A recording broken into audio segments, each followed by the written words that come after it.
has the same link. I just use that one. Oh, okay. So, hi, I'm Bobby Albano, and this is uh, Real Estate Practice. We're talking about chapters 3 and 4 today, and we meet once weekly on Tuesdays at 12:30 to go through your real estate practice course for your pre-licensing education requirements. Today, like I said, we're going to be talking about chapters 3 and 4, which go over ethics in real estate and trust funds. Now, in those topics, there's a lot of different other concepts that we're going to talk about. So let's get started. In the courses that you're taking for your pre-licensing education requirements, you're going to hear a lot of talk about ethics. That is because it's the only one concept that you need to practice 100%. We're all human beings. We're all going to make mistakes, but we have to act with a core of ethical behavior, honesty, transparency. These are the concepts that we need to practice on a daily basis. There is never an excuse to falsify information, or sometimes we embellish, sometimes we exaggerate. And in the real estate profession, that's understood that a certain amount of that's going to go on, but there are limits and there are certain lines that you cannot cross. And so today I hope to go through some of those so that you keep yourself safe and out of trouble when you're practicing real estate. Okay, so the first thing, ethics. Um, Ethics kind of weaves its way through everything we do on a day-to-day basis. One of the first ways that you're going to show transparency is, and transparency has a lot to do with ethical behavior. You want to be transparent. You want to let your clients know that you are not hiding anything, that you're being 100% transparent with them. Excuse me. Sorry.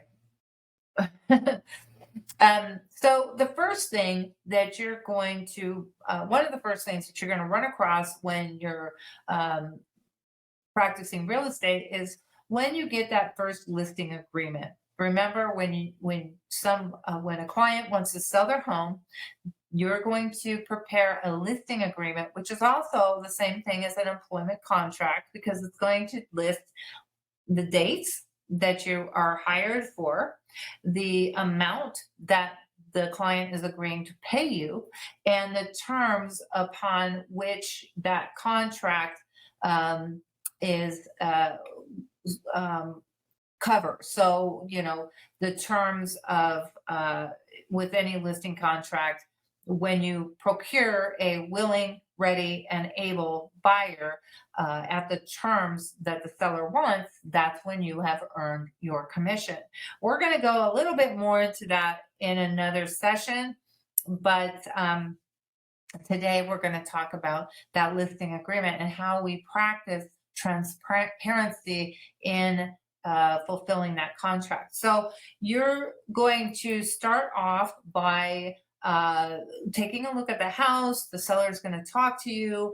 They're going to tell you about the property. They're going to tell you a lot of nice things about the property, the new water heater, the new roof. But a lot of times they're not going to be so forthcoming with the things about the property that aren't so great. But our profession gives us the tools that we can get that information and stay compliant with the law, while perhaps somebody isn't so forthcoming. One of the documents or disclosures that you will be tasked with completing is called the Agent Visual Inspection Disclosure. And what that is it's a way for you to document anything in the property that you see while doing a physical visual inspection. So you'll simply walk through the property, and I like to do this with the seller, but it doesn't always have to be done with the seller. A lot of times, if you're walking through the property with the seller doing this disclosure, you can ask them about certain things that you see and maybe get some history behind it. So the form is arranged in a way that lists every single room in the home, every single possible room. There, you won't use every single space because very rarely do all homes have all these different types of rooms. But you'll describe each and every room, or you'll disclose about each and every room that the house has. So we'll start off the inspection by simply walking through the home and looking at the ceiling, the walls, the floor. We don't open any cupboards. We don't look, like under the house or in the attic or anything like that. In fact, the visual inspection can be done with eyes only. You're just going to be looking. So, what are we going to disclose? I always say if it's out of the ordinary or if knowledge about that situation would change somebody's opinion of value, then disclose it. So, what would we disclose? Let's say we're walking through the living room, we look up, we see a big yellow stain on the ceiling. That could indicate a possible roof leak or an old roof leak. And the reason I like to go through with the seller is because I can point that out and say, oh, what happened there? And they will give me the background information that I can use to disclose accurately and properly. The answer could be something like, yeah, we had a leak 4 years ago. It was an insurance claim, which also must be disclosed. The roof was fixed, but we never painted the ceiling, something of that effect. So that's what you would disclose. You would disclose yellow stain on ceiling. Now, as far as the seller's explanation of that, that's information that the seller will disclose on another form. All you have to do is describe what you're seeing. That way, when the prospective buyer gets all the disclosures that they get in a packet, they're going to get yours, they're going to get the sellers, they're going to get, a few others that come from agencies that put these together. And they'll be able to paint the full picture. But you never want to assume what may have happened to cause that condition. You just want to describe the condition only. Okay, so a lot of agents describe everything they see. Now, that isn't necessary. All you need to do is describe the things that are out of the ordinary. Let's say you walk into an enclosed patio where you don't know if it was permitted or not. You can simply write on your disclosure form, enclosed patio with screen and window frame or something like that. So you just want to point out what you're seeing. You don't want to have to make any assumptions about, is it permitted, is it not? Now you can ask the seller, is this a permitted structure, and remind them that they'll have to write that down on their disclosure, but you don't need to write it on yours. You're just going to document what you see. Now, once you've done that, you have fulfilled your responsibility to disclose on behalf of your seller what you've seen throughout your visual inspection. Where else are we going to practice transparency? Well, when we take the photographs of the property, we are only going to use the ones we purchased or the ones that we've taken.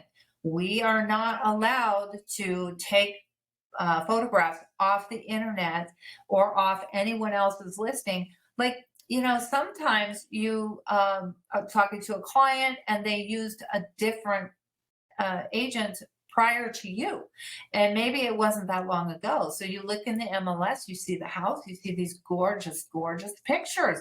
And you're thinking to yourself, I could save a ton of money by just using these pictures that we already have. The house hasn't changed any at all. But we need to be very careful when doing that. Make sure that we have the proper express written permission to use any photographs that we did not take ourselves or that we did not commission to be have taken ourselves. So if the previous listing agent gave the pictures to the seller and said, here, these are yours, you paid for them, then you can simply get permission from the seller. However, most of the time, the photographer claims to still own them and they give the agent permission to use them. And that would mean that you would not have permission to use them again. So that's another place that you have to be very careful in providing transparency. You can't say that you took pictures that you actually didn't take. Another area, when you are talking to your seller about the property that they will be listing, that you'll be listing with him or her, you're going to ask the seller certain things. You're going to find out how many square feet is the property. When you see the square feet listed in the assessor's records, for instance, that's the records that are kept by the county, and those are the square feet that are taxed. So when someone builds like an addition or an extra room or even an enclosed patio, if that room is intended to be living space, in other words, used for living, watching TV, sleeping, those types of things, then it must be permitted. Once you get the permit, that adds that square footage to the livable space at the assessor's office. So let's say you are listing a house and in the assessor's records, it says that this house is 400 square feet. But you walk in and you're like, no, it's a 3-bedroom, 2-bath home that's clearly over 1,000. How did that come to be?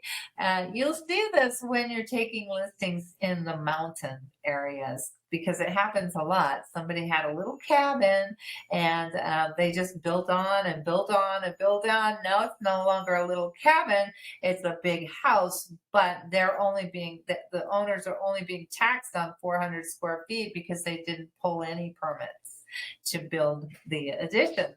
So, in a case like that, you're going to have to disclose that none of the additions are permitted, or you're going to advise your seller to disclose that. You wouldn't necessarily disclose that.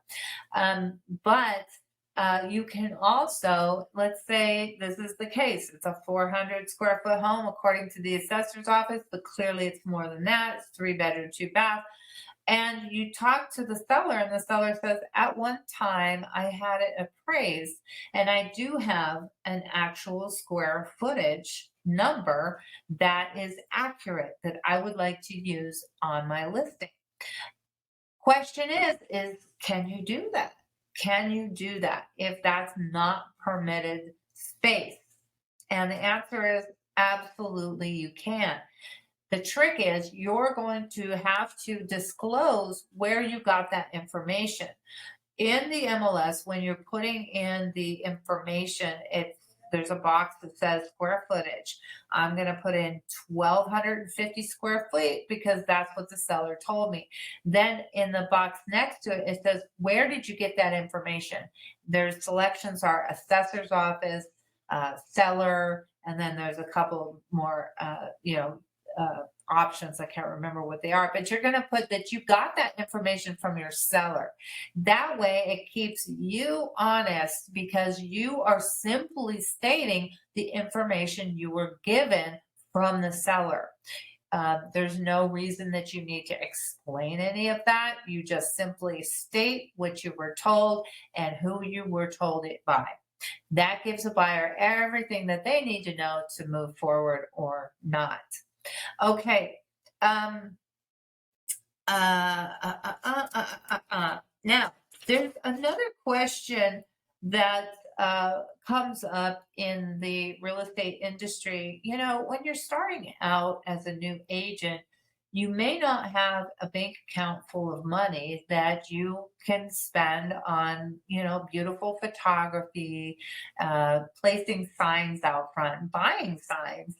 All of these things cost money. And if you're just starting out, you probably don't have a pile of money that you can put into listing a property in the way that you want to. You know, maybe you want to do some light staging, maybe you want to have it cleaned, maybe, you know, because we as professionals, we want to show our properties off in the most beautiful way possible.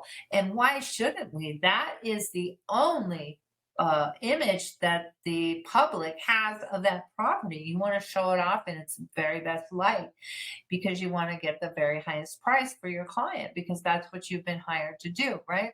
So you want to maybe spend $500 or $600 on this house to get it properly marketed. Now, how are you going to do this if you don't have any money? Well, some agents think, well, I'll just ask them for the money up front from the client. I'll ask them to forward me some of the money. Now, that is absolutely not allowed. That is not allowed without disclosing it and letting the Department of Real Estate know and give you permission to take advance funds. Those are called advance funds. So, what are some things that we can do instead of that to you know, to get the listing looking the way we want it to look? Well, that's when you talk to your seller and you say, look, you know, houses show best when they're empty and clean. Empty and clean. You can get so far with just empty and clean. You know, and put that on your seller. Let them know that your house is going to bring more money the better it looks. So, could you make sure that it's empty and clean? Now, as far as photography goes, you can write the listing agreement up so that it reads that the seller will pay for the photography, and you can actually just have them pay for that photography to be done. Another way you can handle it is sometimes your broker will cover it, and then when the commission check comes through, it can be taken out of the commission to pay that back. So there's a lot of different options you can do that that aren't utilizing any advance funds. So you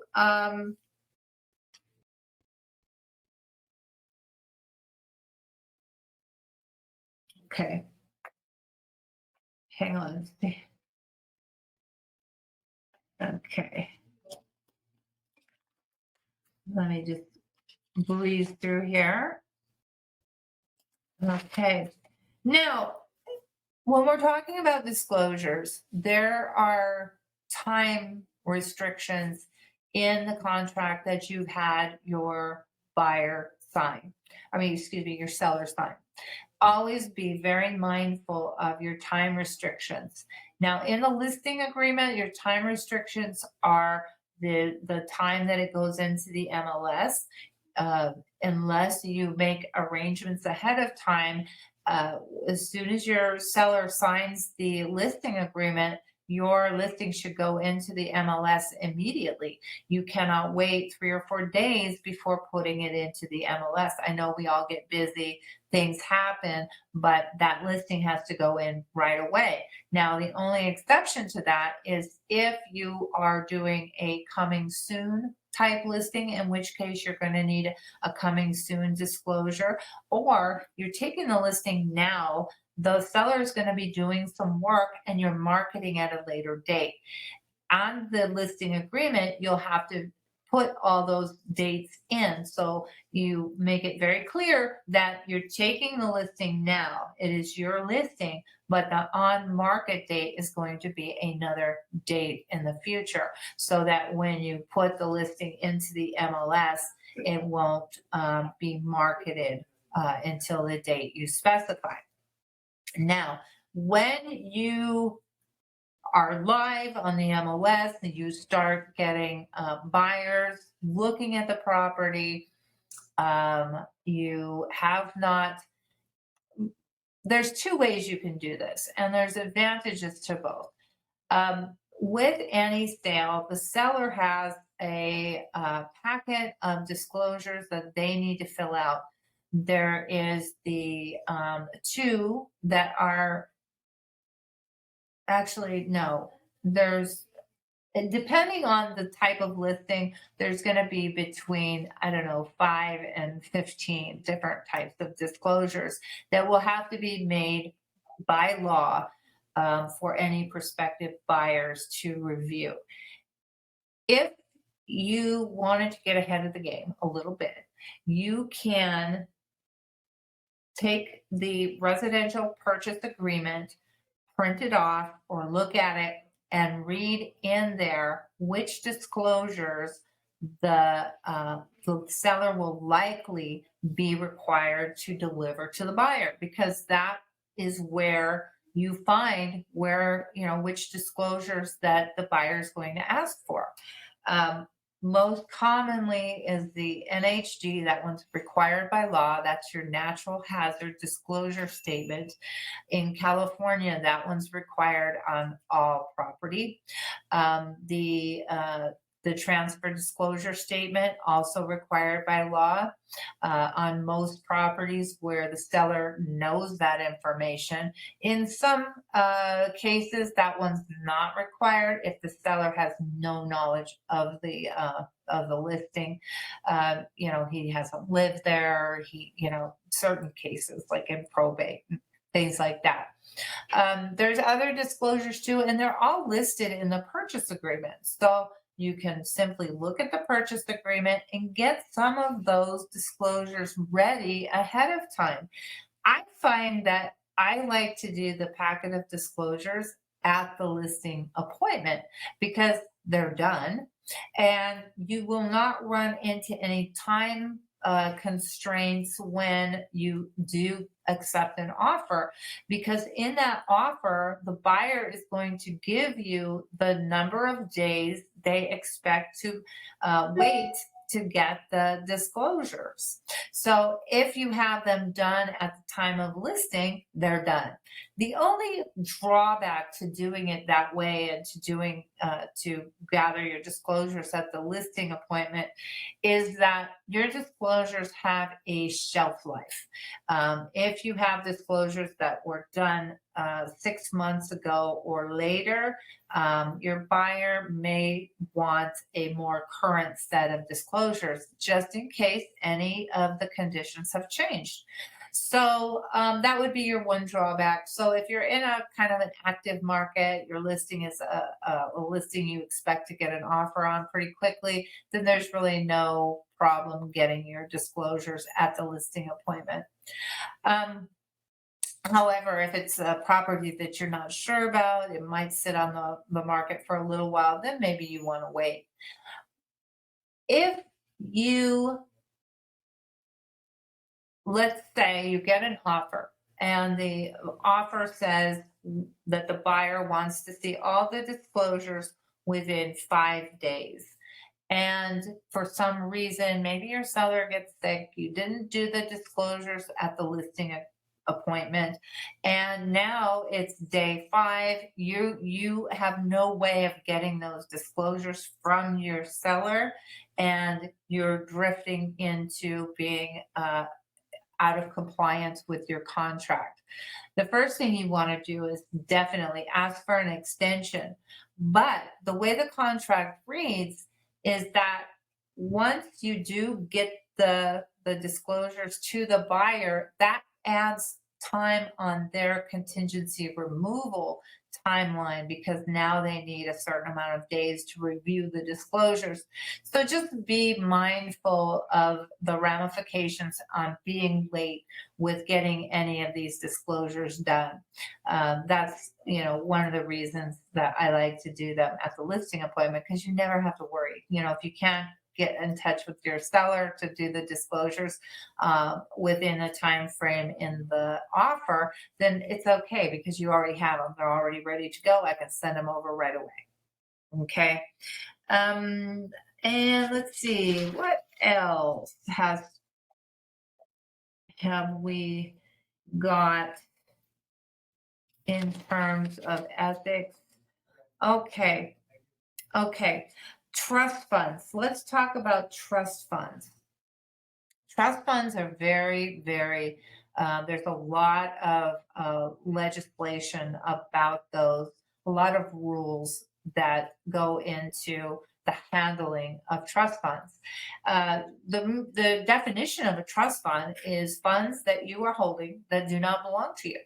And back in the, I don't know, probably mid century time or so, it was very common when a buyer was looking for a home to give their agent the deposit funds. Let's say they were looking at homes, the third one they saw, they just fell in love with, they want it.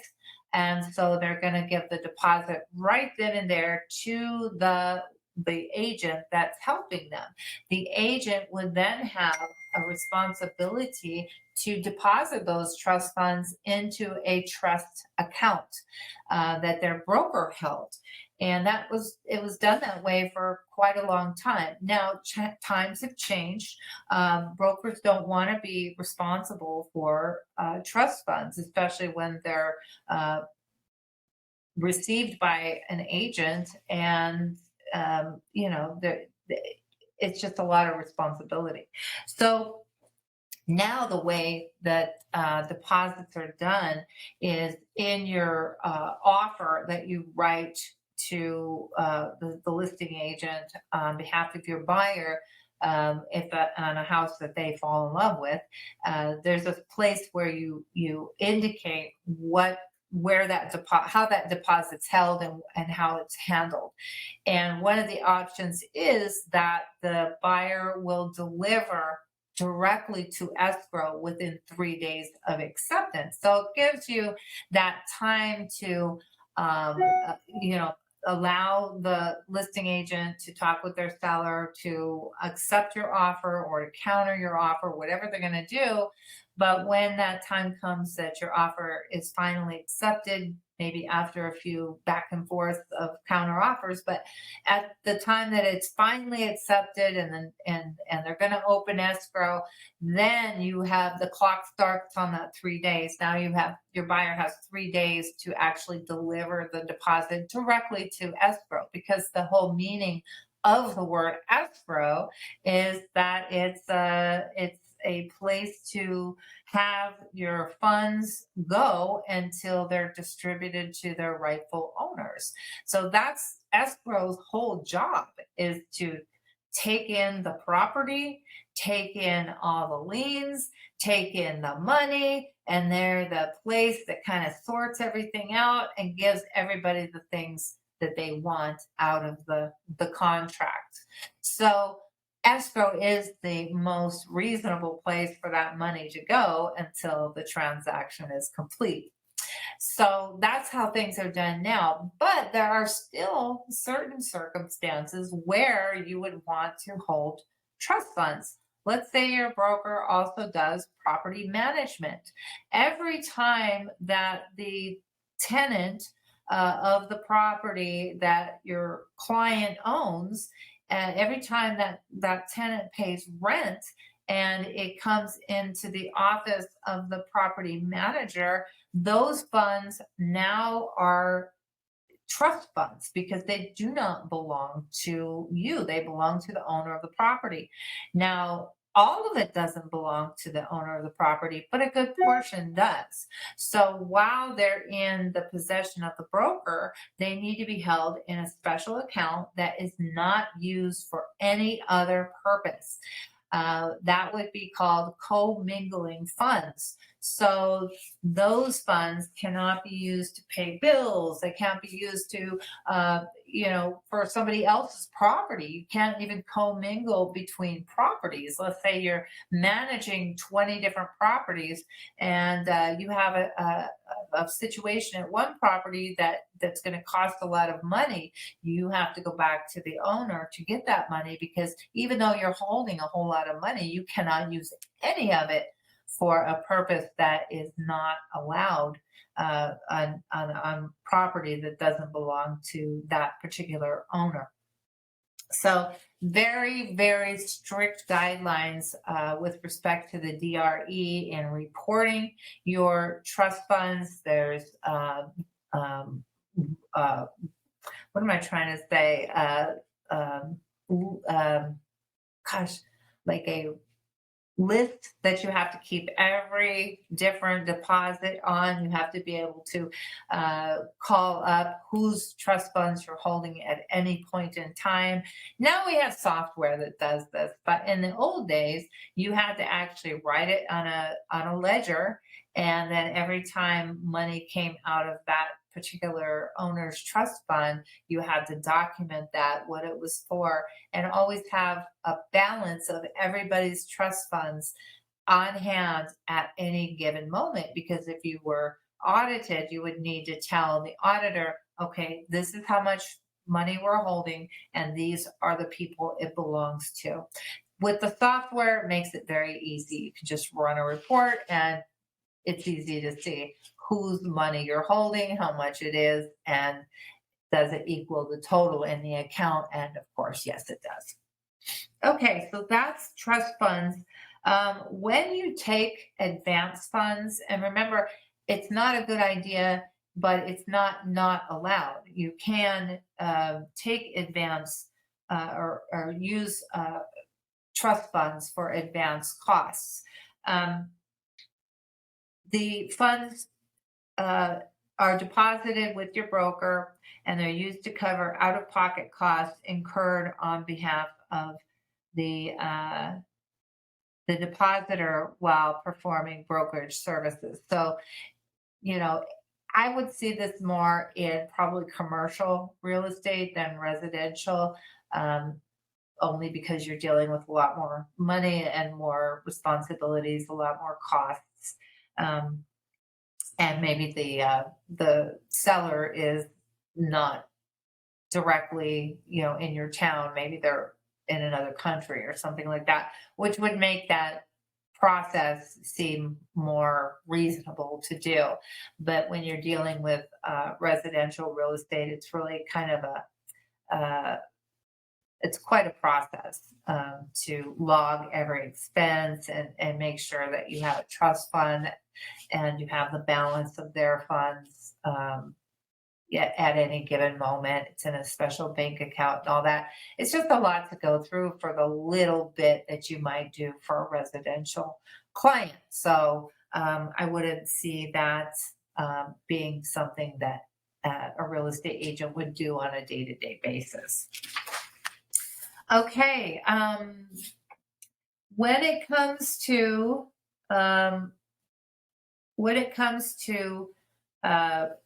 offering your property that you have listed for sale, there are certain regulations you have to follow when it comes to your for sale sign. Let's see, there are some communities, for instance, that have a set of CC&Rs, covenants, conditions, and restrictions. Those are in like an HOA situation, or a what am I trying to say, like a PUD, just any kind of community that has a set of CC&Rs that are recorded against every deed in there. So they have rules and restrictions against certain activities. Maybe you can only paint your house a certain color, or maybe you can't park your cars on the street. That's how mine is. You have to park in the driveway. You can't park on the street. But they all have different rules, and those rules also apply when you go to sell your unit. So there are certain communities where you can have a for sale sign, but it has to be in a certain color scheme. In the desert, they like to see brown and tan color scheme. So you'd have your same sign, you would just have it done in this brown and tan color scheme, and then you can use that sign. Other communities, they no signs at all. So just be careful when you are, if you do have a listing in a community, that you check with the CCNRs or the management company to see what kind of signs you're allowed to have, because you do not want to get a fine on behalf of your client for a sign. Let's see what else.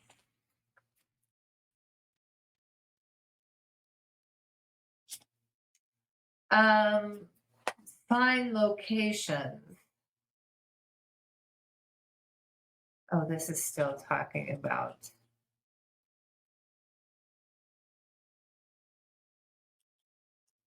Okay, and then when you have a sign that's for like a house where sometimes in the mountains you have houses that are on hills, so it's not very convenient to put your for sale sign. So you look maybe on the roadway. Oh, there's a nice flat spot right there on the roadway. You want to be careful of that. You can't just stick your sign anywhere, and it can't be on a public highway or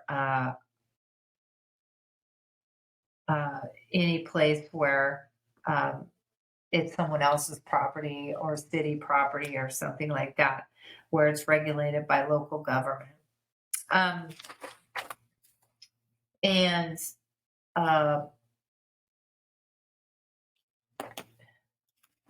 yeah, so that's it. Casey, hi. Oops. Okay, so we've touched on a few different things, and I'm going to repeat what I've said in the past.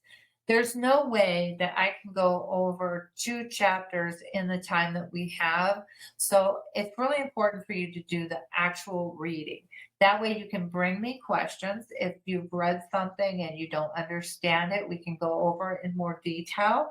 And we have the time to do that. So be sure and do your reading. The next readings that you're going to be doing are chapters 5 and 6 out of Real Estate Practice book. And we'll meet here next Tuesday at 12:30, and we will do our talk about those chapters at that time. So enjoy your week. If you have any questions, you can always send me an email or a text message, and I'll get those answered for you.